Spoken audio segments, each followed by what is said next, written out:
Hi friends, welcome to Anil techie channel. Friends, ఈ వీడియోలో మనం ఏపీ పాలిసెట్కి సంబంధించి కౌన్సిలింగ్ జరుగుతుంది కదా. సో ఈరోజే మనకి స్టార్ట్ అయింది. So AP POLYCET counselling process అయితే మనకు అంతా ఆన్లైన్లో జరుగుతుంది. మార్నింగ్ వీడియో కూడా పెట్టాను నేను మీకు, ప్రాసెస్ ఏంటి, హౌ టు అనేది, ఎప్పుడు డేట్స్ అనేది. సో ఇది వెబ్సైట్ మనకి ఏపీ పాలిసెట్కి. ఆఫ్టర్నూన్ వరకు మనకు కొన్ని ఆప్షన్స్ రాలేదు, ఇప్పుడైతే మనకు ఆప్షన్స్ అన్ని ఎనేబుల్ చేశారు. సో ఇప్పుడైతే మీరు online certificate submission and fee payment చేయొచ్చు, candidate registration, candidate login and certificate verification status చూసుకోవచ్చు. అలాగే options, view options and biodata, అలాగే రిజిస్టర్డ్ మొబైల్ నెంబర్ చెక్ చేసుకోవచ్చు. సో ఫస్ట్ మీరు చేయాల్సింది online certificate submissions and fee payment అనమాట. ఇక్కడికి వెళ్ళి ఇది క్లిక్ చేయాల్సి ఉంటుంది. సో ఇక్కడ మనం ఈ ప్రాసెస్ అంతా తెలుసుకుందాము. ఎలా అప్లై చేయాలి, సర్టిఫికెట్లు ఎలా అప్లోడ్ చేయాలి, వెరిఫికేషన్ ఆన్లైన్లో ఎలా జరుగుతుంది, మనం ఏం ఎంటర్ చేయాలనేది మనం తెలుసుకుందాం. ఇప్పుడు వాళ్ళ ఫీజు ఎలా పే చేయాలి, సో వెబ్ ఆప్షన్స్ లాస్ట్లో ఎలా పెట్టాలనేది కూడా మనం చూద్దాం. So step by step process last వరకు కంటిన్యూగా చూడండి. సో ఇంతవరకు మీరు ఛానల్ సబ్స్క్రైబ్ చేసుకోకపోతే మాత్రం ఛానల్ సబ్స్క్రైబ్ చేసుకోండి ఫస్ట్. సో ఛానల్ సబ్స్క్రైబ్ చేస్తే మీకు వచ్చే నష్టం ఏమీ లేదు. సో ఛానల్ సబ్స్క్రైబ్ చేస్తే ఇలాంటి అప్డేట్స్ అన్నీ మీకు మొబైల్కి వెంటనే వస్తాయి, మేము చేసిన వీడియోస్. ఓకే, మిస్ అవ్వకుండా ఈ డేట్స్ అయితే మీరు మిస్ అవ్వకుండా ఉంటారు. సో డేట్స్ అయితే నేను లాస్ట్ వీడియోలో చెప్పాను, మనకి ఈ రోజు నుంచి అయితే స్టార్ట్ అయింది. సో పేమెంట్ కట్టడానికి 17th లాస్ట్ డేట్. ఫస్ట్ మీరు online certificate submission and fee payment ఇక్కడ నుంచి స్టార్ట్ చేయాలి. అది క్లిక్ చేయండి ఫస్ట్. ఇక్కడ క్లిక్ చేయగానే మీకు ఏం అడుగుతుందంటే ఇక్కడ candidate details and certificate online submission ఉంది కదా. సో ఇక్కడ ఇది మీకు క్యాండిడేట్ డీటెయిల్స్లో మీకు AP POLYCET hall ticket number అడుగుతుంది, పాలిసెట్ ర్యాంక్ ఎంత వచ్చిందో ఆ ర్యాంక్ ఎంటర్ చేయాలి, మీ డేట్ ఆఫ్ బర్త్ అడుగుతుంది. ఆ మూడు ఎంటర్ చేసి అలాగే ఇక్కడ కనిపిస్తున్న క్యాప్చా కూడా ఎంటర్ చేసి ఇక్కడ సబ్మిట్ అని క్లిక్ చేసేయండి. దీనికంటే ముందు ఫస్ట్ మీరు సర్టిఫికేట్ వెరిఫికేషన్ కోసం ఏమేమి సర్టిఫికేట్స్ అడుగుతున్నాడు అనేది ఇక్కడ చూద్దాం ఒకసారి. సో ఇది ఫస్ట్ మనకి ఏపీ పాలిసెట్ సంబంధించి 2020 hall ticket and rank card మీ దగ్గర ఉండాలి. అలాగే EWC certificate valid for the year 2020 and 2021 from Mee Seva. Okay, Mee Seva నుంచి ఎవరైతే EWC OC candidates reservations claim చేసుకుంటున్నారో ఈడబ్ల్యూసీ కేటగిరీలో వాళ్ళకి మాత్రం ఈడబ్ల్యూసీ సర్టిఫికేట్ ఉండాల్సి ఉంటుంది. సో అలాగే మీకు క్యాస్ట్ సర్టిఫికేట్ ఫ్రమ్ మీ సేవ బీసీ ఎస్సీ ఎస్టీ క్యాండిడేట్స్ ఎవరైతే ఉన్నారో వాళ్ళకి కూడా మీరు క్యాస్ట్ సర్టిఫికేట్ ఉండాలి. అలాగే income certificate issued on after 1/1/2017 income certificate కూడా ఉండాలి. ఇవన్నీ మీ సేవ సర్టిఫికేట్స్ అనేది. అలాగే మీకు స్టడీ సర్టిఫికేట్స్ 4th క్లాస్ నుంచి 10th క్లాస్ వరకు స్టడీ సర్టిఫికేట్స్ కూడా మీ దగ్గర ఉండాలి. ఇవన్నీ రెడీ చేసుకుని మీరు ఇప్పుడు ఆన్లైన్కి వెళ్ళాలన్నమాట. సో ఇది మీకు వెబ్ ఆప్షన్స్ ఇక్కడ క్లిక్ చేశారు కదా, candidate details and certificates online submission దగ్గర అక్కడ క్లిక్ చేసి డీటెయిల్స్ నుంచి సబ్మిట్ చేసిన తర్వాత అక్కడ మీరు EWC certificate in case OC candidates అయితే మీ ఈడబ్ల్యూసీ క్యాండిడేట్ సర్టిఫికేట్స్ అయితే అప్డేట్ చేయాల్సి ఉంటుంది. అక్కడ మీకు క్యాండిడేట్ డీటెయిల్స్ చూపిస్తాయి అనమాట. ఇక్కడ మీ candidate name, father name, region ఏంటి, qualification, SSC hall ticket number, mobile number, category, minority, EWS eligibility N అని ఉంది కదా, ఎన్ అంటే నో అనమాట. సో మీకు ఆల్రెడీ ఎలిజిబిలిటీ ఉంటే కనుక మీ దగ్గర మీ సేవ సర్టిఫికేట్ ఉంటే ఇప్పుడు మీరు ఆన్లైన్లో ఆ సర్టిఫికేట్ ఎంటర్ చేసి మీరు అక్కడ చేస్తే మీకు సక్సెస్ అయిన తర్వాత అక్కడ ఎస్ వస్తుంది. సో అప్పుడు మీరు ఈడబ్ల్యూఎస్కి ఎలిజిబుల్ అవుతారు. అలాగే ఓసీ వాళ్ళకి ఎస్సీ ఎస్టీ బీసీ వాళ్ళు కూడా క్యాస్ట్ సర్టిఫికేట్ ఎవరిని ఇవ్వకపోతే ఇప్పుడు ఇవ్వచ్చు. అలాగే ఇన్కమ్ సర్టిఫికేట్ కూడా అప్లై చేసేటప్పుడు ఇవ్వకపోతే ఇప్పుడైతే మీరు ఎంటర్ చేయాల్సి ఉంటుంది. ఓకే, ఇదంతా ఆన్లైన్ ప్రాసెస్ చెప్తున్నాను నేను. సో ఇన్ కేస్ ఇప్పుడు ఈడబ్ల్యూసీ సర్టిఫికేట్ ఎంటర్ చేయాలనుకోండి, ఇక్కడ మీకు ఇలా చూపిస్తుంది క్యాస్ట్ సర్టిఫికేట్ ఆన్లైన్ వెరిఫికేషన్ అనేది. Okay, do you belong to OC community, మీరు ఓసీ కమ్యూనిటీకి చెందినవారా అని అడుగుతుంది. Yes or no. OC candidates అయితే ఎస్ అని ప్లస్ చేయండి. ఇక్కడ మనకి మీ సేవ సర్టిఫికేట్లో ఇక్కడ నంబర్ ఏమంటే ఇక్కడ మీకు చూపిస్తుంది కదా యారో మార్కులో, అక్కడ మీకు నంబర్ ఉంటుంది, అది మీరు ఎంటర్ చేయాల్సిన నంబర్ అనమాట.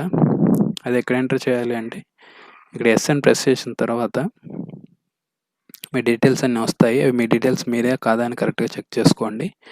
ఎస్ అని పెట్టిన తర్వాత ఎంటర్ ఈడబ్ల్యూ సర్టిఫికేట్ నెంబర్ అని ఉంది. ఈ సర్టిఫికేట్ నెంబర్ అయితే ఇక్కడ ఎంటర్ చేయాల్సి ఉంటుంది. ఇక్కడ మీకు సర్టిఫికేట్లో చూపించే పైన బార్ కోడ్ కింద చూపించే కోడ్ ఉంది కదా, ఆ నంబర్స్ తీసుకొచ్చి ఇక్కడ ఈడబ్ల్యూ సర్టిఫికేట్ నెంబర్ అయితే ఎంటర్ చేసి గెట్ డేటా అని దగ్గర క్లిక్ చేయాలి. సో గెట్ డేటా అని క్లిక్ చేయగానే మీకు గెట్ డీటెయిల్స్ కొట్టిన తర్వాత ఇక్కడ మీకు మీ మొబైల్కి ఓటీపీ వస్తుంది అనమాట.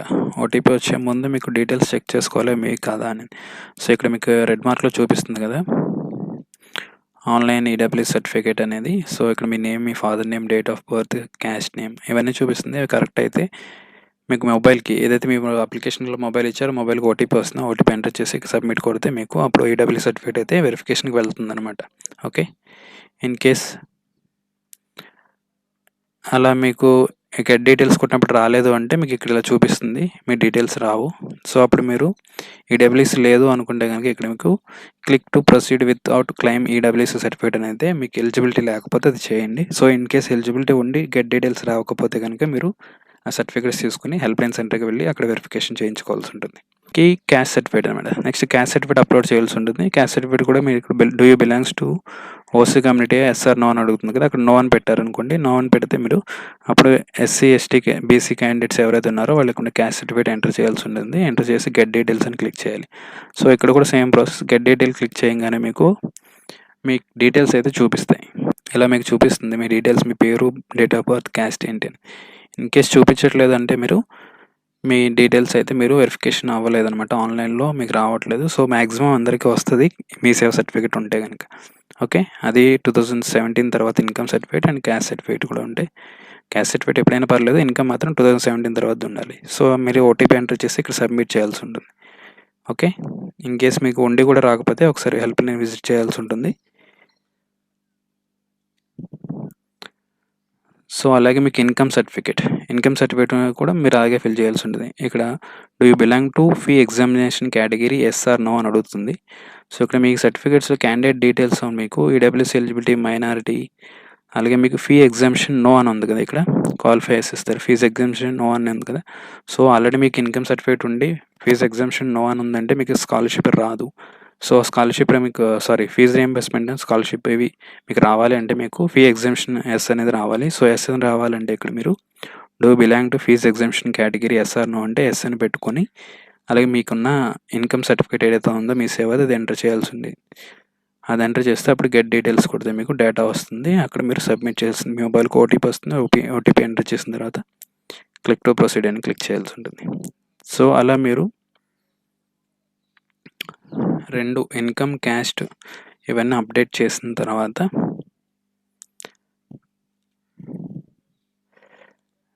రీజియన్ ఆఫ్ స్టడీ, మీకు రీజియన్ ఆఫ్ స్టడీ కనిపిస్తుంది. మీ డీటెయిల్స్ ఏ రీజియన్లో చదివారు, మీరు ఎస్వీఐ ఏయూ రీజియన్ అని తెలుసుకోవడం కోసం ఇక్కడ మీరు 10th క్లాస్ ఏ డిస్టిక్లో చదివారు, 8th, 9th, 6th, 4th class వరకు మీరు అడుగుతుంది. అవన్నీ మీరు ఏ డిస్టిక్లో చదివితే ఆ డిస్టిక్ అనేది మెన్షన్ చేయాల్సి ఉంది. క్లిక్ చేస్తే వస్తుంది. అక్కడికి నెక్స్ట్ గెట్ రీజియన్ కొడితే మీకు ఇలా చూపిస్తుంది. ఏయూ అయితే ఏయూ, ఎస్వీయూ అయితే ఎస్వీయూ అని చూపిస్తుంది. Okay,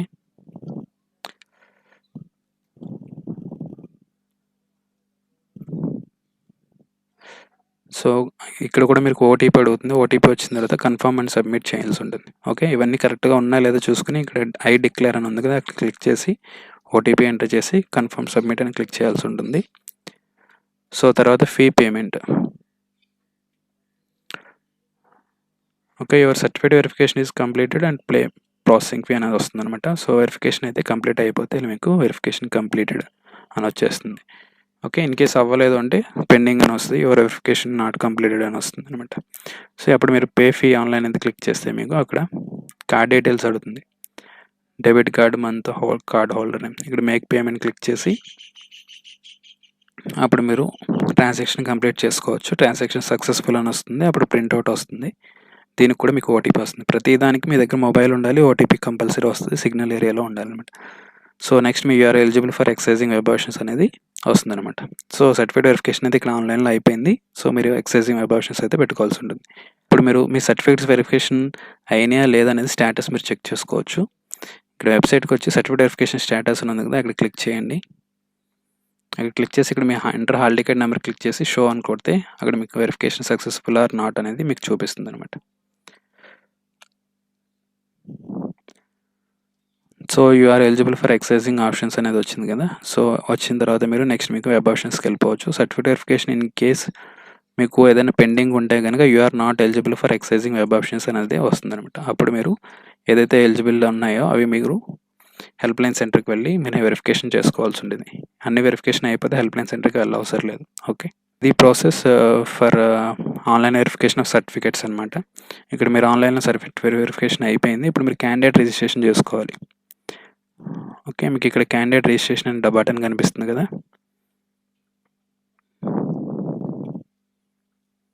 candidate registration. ఈ క్యాండిడేట్ రిజిస్ట్రేషన్ క్లిక్ చేయాలి. ఇక్కడ మీకు ఐసీఆర్ ఫామ్ నెంబర్ ఉంటుంది. ఐసీఆర్ ఫామ్ నెంబర్ ఎక్కడ ఉంటుందంటే మీకు హాల్ టికెట్లో ఉంటుంది. మీ హాల్ టికెట్లో లెఫ్ట్ సైడ్ ఉంటుంది, అది క్లిక్ చేసి అది ఇక్కడ ఎంటర్ చేయాలి. అలాగే AP policy hall ticket number, rank, date of birth enter చేసి ఇక్కడ జనరేట్ పాస్వర్డ్ అని క్లిక్ చేసుకోవాలి.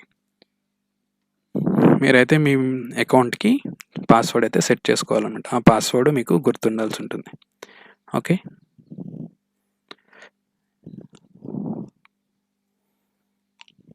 సో ఆ పాస్వర్డ్ ఎలా ఎంటర్ చేసుకోవాలి ఇక్కడ చూపిస్తుంది. మీ పాస్వర్డ్ ఇక్కడ ఎంటర్ చేసుకోవాలి. అదే టైప్ మీ పాస్వర్డ్, అలాగే మీ mobile number, email ID compulsory ఇవ్వండి. ఇన్ కేస్ మీరు మీ పాస్వర్డ్ మర్చిపోయినా కానీ, మీ యూజర్ ఐడి మర్చిపోయినా కానీ మీ ఈమెయిల్ అడుగుతుంది. సో ఈమెయిల్ ఐడి కూడా కంపల్సరీగా ఇవ్వండి. ఓకే, పాస్వర్డ్ సెట్ చేసుకోండి, మొబైల్ నెంబర్, ఈమెయిల్ ఐడి ఇవ్వాల్సి ఉంటుంది. సో తర్వాత మీరు రిజిస్ట్రేషన్ సక్సెస్ఫుల్లీ కంప్లీట్ అని వస్తే అప్పుడు మీకు లాగౌట్ కొట్టేసుకోవచ్చు. లాగౌట్ కొట్టేస్తే అప్పుడు మీరు ఫస్ట్ మళ్ళీ ఇక్కడికి వచ్చి వెబ్ ఆప్షన్స్ పెట్టుకోవాలి. ఇక్కడ క్యాండిడేట్ లాగిన్కి వస్తే మీరు login ID, hall ticket enter details అన్నీ ఇచ్చి సైన్ ఇన్ అయితే కనుక మీరు వెబ్ ఆప్షన్స్ పెట్టుకోవడానికి ఇలా చూపిస్తుంది. ఇది ఇన్ కేస్ మీరు ఫర్గొట్ పాస్వర్డ్ మర్చిపోతే కనుక ఈ డీటెయిల్స్ అన్ని ఎంటర్ చేయాల్సి ఉంటుంది. మీ మొబైల్ నెంబర్ ఎంటర్ చేసి గెట్ న్యూ పాస్వర్డ్ అనేది కొట్టుకోవచ్చు ఇన్ కేస్ మిస్ అయితే. సో క్యాండిడేట్ లాగిన్లోకి వచ్చిన తర్వాత ఇక్కడ మీకు ఇలా చూపిస్తుంది ఇన్స్ట్రక్షన్స్ అన్నీ, వెబ్ ఆప్షన్స్ ఎలా పెట్టుకోవాలండి. Okay, so you make option for secure one time password will be send to your registered mobile. మీ మొబైల్కి మళ్ళీ ఓటీపీ వస్తుంది. సో అక్కడ వచ్చిందా లేదనేది మీరు చెక్ చేయాల్సి ఉంటుంది అనమాట. మీకు వచ్చిన ఓటీపీ ఇక్కడ ఎంటర్ చేసి ఇక్కడ ఐ డిక్లేర్ అనేది క్లిక్ చేసి అప్పుడు click here for option entry అనే దగ్గర క్లిక్ చేయాలి. అప్పుడు మీరు ఆప్షన్స్ చూపిస్తుంది. అప్పుడు మీరు ఏ డిస్టిక్లో జాయిన్ అవ్వాలనుకున్నా, AU colleges, West Godavari, Visakhapatnam district wise మీరు సెలెక్ట్ చేసుకోవచ్చు. అప్పుడు మీకు డిస్ప్లే ఆప్షన్ ఎంట్రీ ఫామ్లో మీకు ఇలా చూపిస్తుంది అనమాట కాలేజెస్ అన్ని. ఇక్కడ కాలేజ్ కోడ్ ఉంటుంది, ఏ డిస్టిక్ అనేది ఉంటుంది అన్నమాట. కాలేజ్ ఫుల్ నేమ్ ఉండదు. సో కాలేజ్ ఏదైతే ఉండేది ఇక్కడ మీకు బ్రాంచెస్ చూపిస్తున్నాయి కదా, సిఎస్సి, ట్రిపుల్ ఈ, సివిల్ అనేది. సో 1 అని పెడితే ఫస్ట్ ప్రిఫరెన్స్ అనమాట, సెకండరీ అని పెడితే అది రెండో ప్రిఫరెన్స్, 3, 4, 5, 6 అలా మీరు ఏ ప్రిఫరెన్స్ మీకు ఒక 20 నుంచి 50 వరకు ఎక్కువ కాలేజెస్ అయితే ఇచ్చుకోండి. ఓకే, ఇలా ఇచ్చిన తర్వాత లాస్ట్లో మీరు ఆప్షన్స్ అన్ని పెట్టుకున్న తర్వాత ఇలా చూపిస్తుంది. సో ఈ లిస్ట్ వచ్చిన తర్వాత మీరు సేవ్ చేసుకోవాల్సి ఉంటుంది. సేవ్ చేసి ప్రింట్అవుట్స్ తీసుకోండి, list of saved options. And next after options పెట్టేసి సేవ్ చేసిన తర్వాత అప్పుడు మీరు లాగౌట్ చేయాల్సి ఉంటుంది. ఓకే, ఇక్కడ మీరు వెబ్ ఆప్షన్స్ అండ్ బయోడేటా కూడా మీరు చెక్ చేసుకోవచ్చు ఇక్కడ నుంచి. ఓకే, మీ డీటెయిల్స్ ఇచ్చి.